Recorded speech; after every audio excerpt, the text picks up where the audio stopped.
Dramática noche en Washington. Múltiples demócratas se unen al presidente Trump para evitar un cierre de gobierno, pero ahora las alianzas del partido peligran.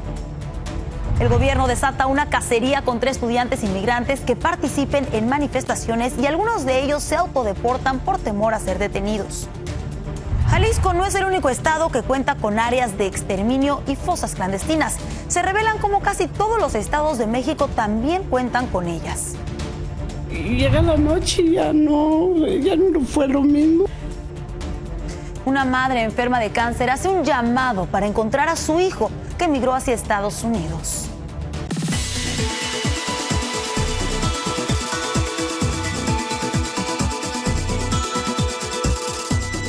Muy buenas noches, bienvenidos a una emisión más de Noticias 24 Horas. Yo soy Alexandra Estergios. Vamos a iniciar. El Senado aprobó este viernes el nuevo presupuesto federal y evitó así el cierre de gobierno pautado para hoy a la medianoche. La votación fue de 54 a 46, asegurando financieramente hasta el 30 de septiembre. Casi todos los republicanos respaldaron la medida, excepto un senador, mientras que todos los demócratas se opusieron, salvo una senadora y el líder precisamente de los demócratas, Chuck Schumer, quien el presidente Trump felicitó por su apoyo. Ahora, demócratas en la Cámara y el Senado han estado en rebelión contra el líder demócrata por ceder muy fácilmente hacia el presidente. Y tras la amenaza del gobierno de deportar inmigrantes que hayan participado en las protestas de la Universidad de Columbia, una estudiante bajo investigación ya abandonó el país y otra fue arrestada. El Departamento de Estado publicó este video de la estudiante saliendo de Estados Unidos luego de que le cancelaran su visa, mientras que otra fue arrestada por exceder su estancia. Hoy el Departamento de Justicia anunció que está investigando posibles violaciones de leyes de terrorismo durante las manifestaciones en la Universidad de Columbia.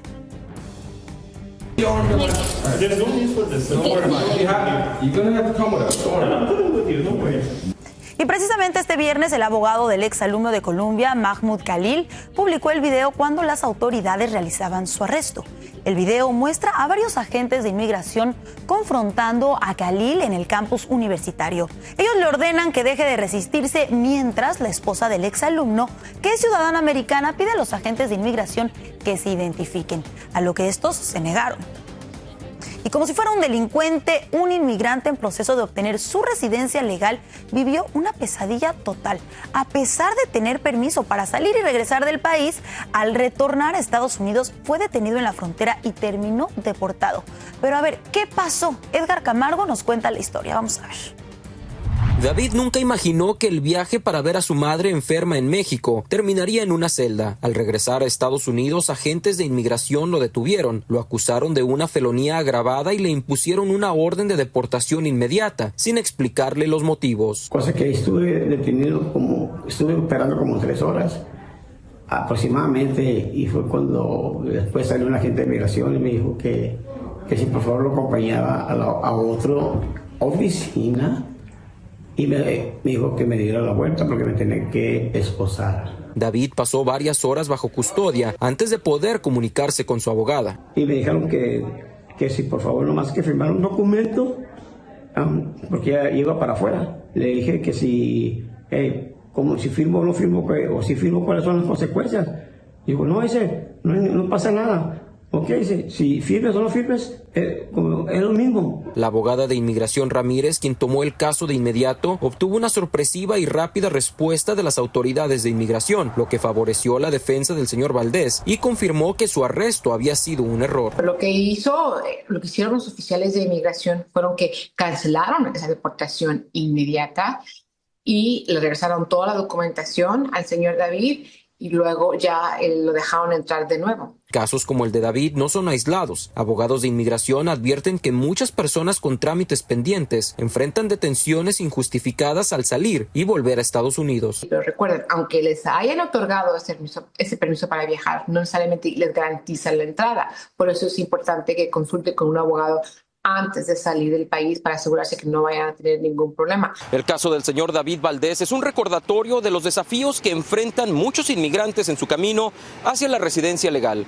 Recuerde que si está en trámites de inmigración, es importante consultar con su abogado si piensa salir del país. Desde Houston, Texas, para Noticias Estrella TV, Edgar Camargo.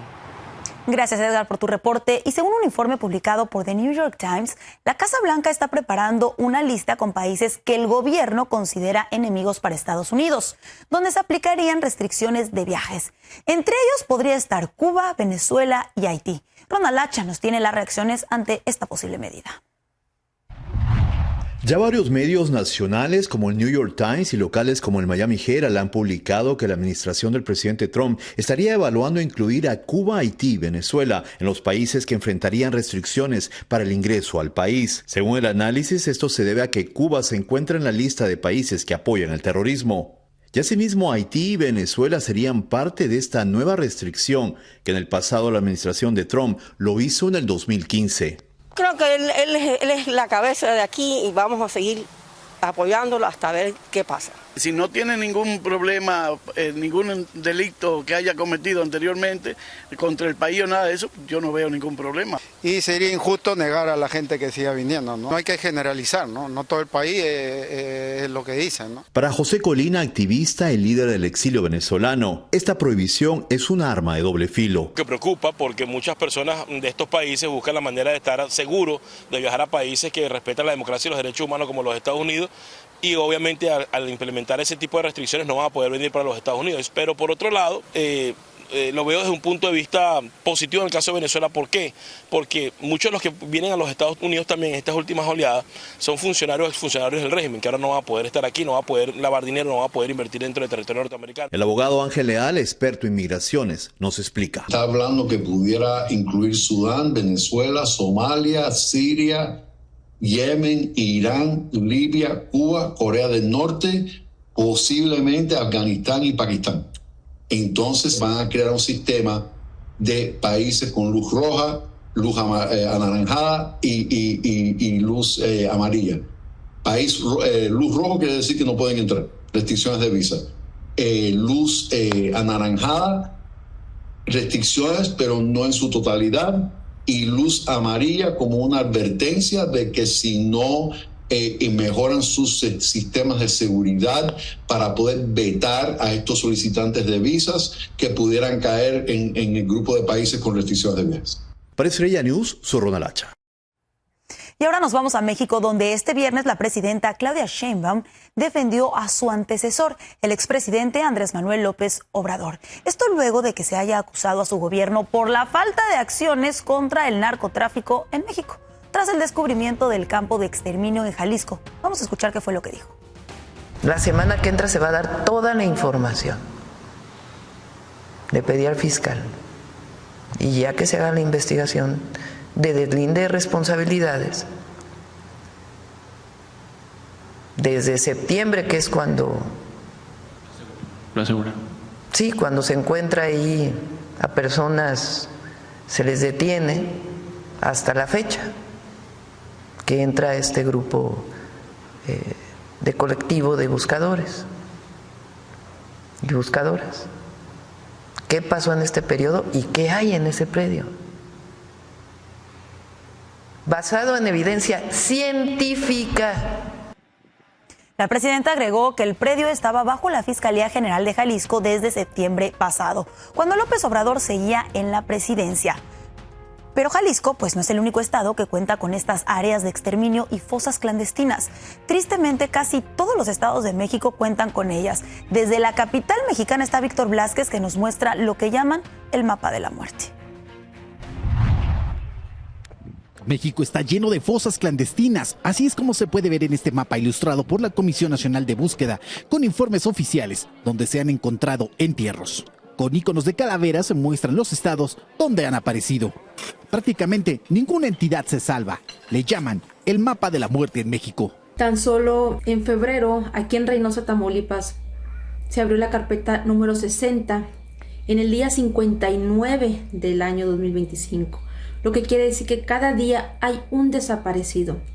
Esto sin contemplar las personas que no denuncian.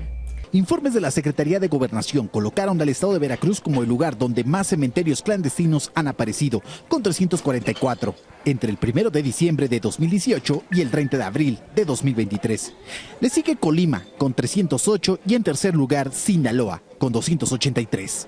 Desde el descubrimiento de Jalisco se ha ido extendiendo los descubrimientos por los comités de padres y madres buscadoras que han hecho un trabajo heroico y han pasado por Veracruz, por Tamaulipas, por Jalisco, por Guerrero y por casi todo el país, y está mostrando una realidad, está destapando una cloaca. Actualmente Jalisco se encuentra en medio de la indignación nacional e internacional por el reciente descubrimiento de un rancho en donde no solo desaparecía gente y se enterraba, también era un campo de adiestramiento a la fuerza para los futuros sicarios. Este tipo de operación de la delincuencia organizada tiende a desaparecer, a destruir los cuerpos con el único objeto de que no sean castigados, de que no sean perseguidos.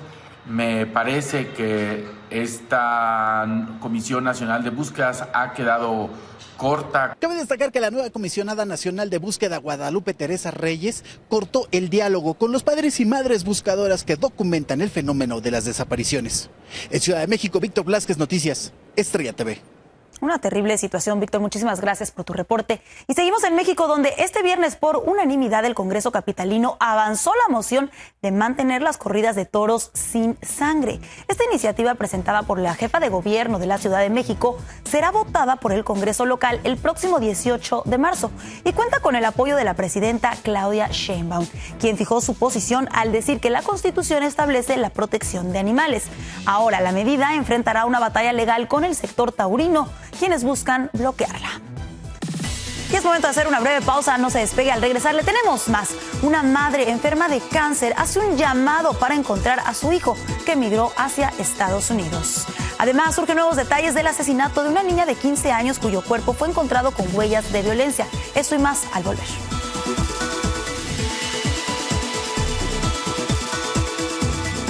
Regresamos para informarles del caso de la mujer transgénero que murió baleada a manos de la policía de Los Ángeles. Hoy dio un nuevo giro con el anuncio de una demanda por parte de su familia. Ellos explican que Linda Becerra Morán llamó a la policía pidiendo ayuda, alegando que estaba siendo detenida en un motel como posible víctima de trata de personas. Cuando los oficiales llegaron, la encontraron en una crisis, pero en lugar de ayudarla, le dispararon por sostener un cuchillo. Y una televidente compartió la rueda de prensa de esta mañana donde sus familiares anunciaron la demanda. Por todo. En realidad la violencia no debe de darse más. Alzo mi voz no solo por mi hermana Linda, también hablo a través por mi familia que está consternada y con un dolor muy grande, como el que me ha ocasionado a mí. Hablo por todos. Este video fue compartido en nuestra aplicación Now News. Si viven en el sur de California, descárguenla y comparta todas sus imágenes. Y ahora pasamos a Colombia porque surgen nuevos detalles del asesinato de una niña de 15 años cuyo cuerpo fue encontrado con huellas de violencia. Hoy se reveló un video y la identidad del presunto responsable. Desde Bogotá está Carolina Gómez, que nos tiene la información. Una silla más dolorosamente vacía en un colegio de Colombia. Emily Villalba, una niña de 15 años, fue cruelmente asesinada en el municipio de Chocontá, luego de haber sido víctima de abuso sexual violento y asfixia. Su desaparición fue alertada por un conocido e inmediatamente se comenzó su búsqueda. La información llega a las 7:15 de la noche aproximadamente al comando de la policía, un informante quien manifiesta que la niña iba caminando con un sujeto que usualmente se traslada por la zona. Empiezan la búsqueda a través del número celular de la niña, empiezan a llamarla y con el sonido ubican el cuerpo de la niña que al parecer en su momento aún estaba con vida. Tenía signos vitales que desaparecieron arrebatándole la vida minutos antes de llegar al hospital, el mismo en el que aún atienden a su mamá, víctima de un shock nervioso por la noticia. La misma que tiene aterrada a todos los alumnos del colegio de la población, en el que Emily era una de sus mejores estudiantes y amante de la música. Rechazamos rotundamente el feminicidio. Este acto pues para todo el colegio y para todo Chocontá nos deja muy mal. Me decían las niñas esta mañana, nos da miedo ser mujeres, porque no fuimos hombres, porque quizás habríamos corrido un riesgo menor. Las cámaras de seguridad de la zona captaron los últimos momentos en los que se le ve a Emily acompañada de este hombre, identificado por las autoridades como un vecino del municipio y quien ya tiene orden de captura. Aunque no se ha podido dar con él, se dice que su detención es inminente. Solo un vacío muy grande y un dolor que no tiene descripción. Pero este no es un caso aislado, las cifras en Colombia son aterradoras. En un día, 34 niños son abusados sexualmente y en lo que va corrido del año se han presentado 79 feminicidios, más del 50% del mismo periodo que el año anterior. En Bogotá, Colombia, Carolina Gómez para Noticias Estrella TV. Gracias, Carolina, por tu reporte. Y en Bolivia, desde las 4 de la mañana, personas hicieron filas por horas para comprar productos básicos en los supermercados.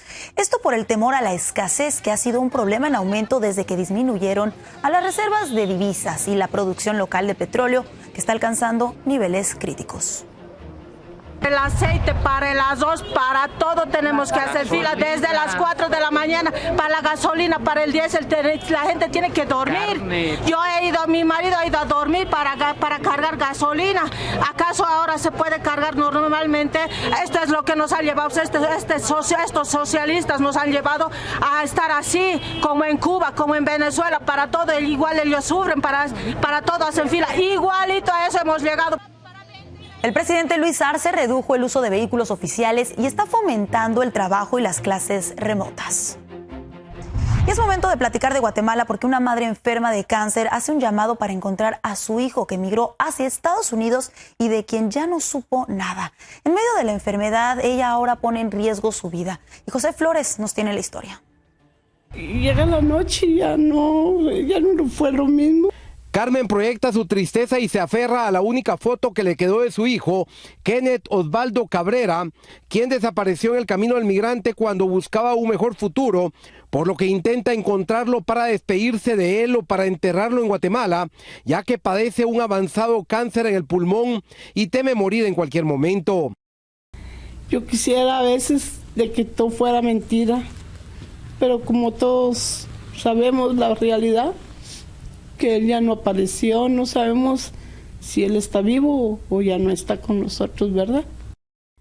Los doctores determinaron que el cáncer de Carmen se encuentra en una etapa muy avanzada, por lo que la mujer implora por un milagro para salvarse y para encontrar a su hijo. Lastimosamente pues para ellos es ya lo que ellos llaman desahuciados, pero yo sigo creyendo en Dios y voy a luchar hasta donde Él me lo permita. Aunque no ha recibido ninguna ayuda de las autoridades, Carmen espera encontrar una luz al final del túnel antes de que se apague la de ella. Mi lucha es hasta donde Dios me lo permita y vivir por fe, porque ahora ya voy a vivir por fe, no por el medicamento, y esperar el momento que el Señor me dé la oportunidad de poderlo encontrar.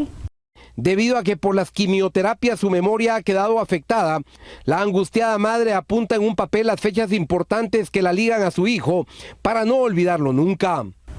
De repente recordaba, hoy es el cumpleaños, o tal día hace su cumpleaños, iba al globo y lo apuntaba ahí, e incluso yo siempre le adorno como que él estuviera y va a venir, porque este año yo lo esperé mucho.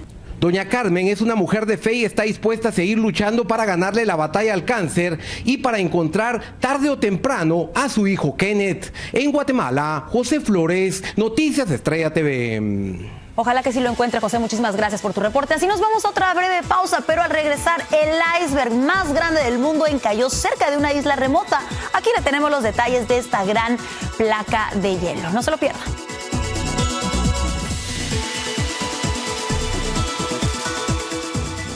Qué bueno que continúa con nosotros y es momento de irnos hasta la Antártida, donde el iceberg más grande del mundo encalló cerca de una isla remota. Esta gran placa de hielo llamada A23A pesa alrededor de 1 billón de toneladas y podría bloquear la fuente de comida de la vida marina de la isla, incluidos pingüinos y focas. Este iceberg se desprendió por primera vez en 1986, pero estuvo atrapado en una zona abarrotada de hielo marino hasta hace algunos años. Impresionante lo que es la naturaleza. Con esto me despido. Muchísimas gracias por haberme acompañado. Que tengan un excelente fin de semana. Soy Alexandra Estergios. Muy buenas noches.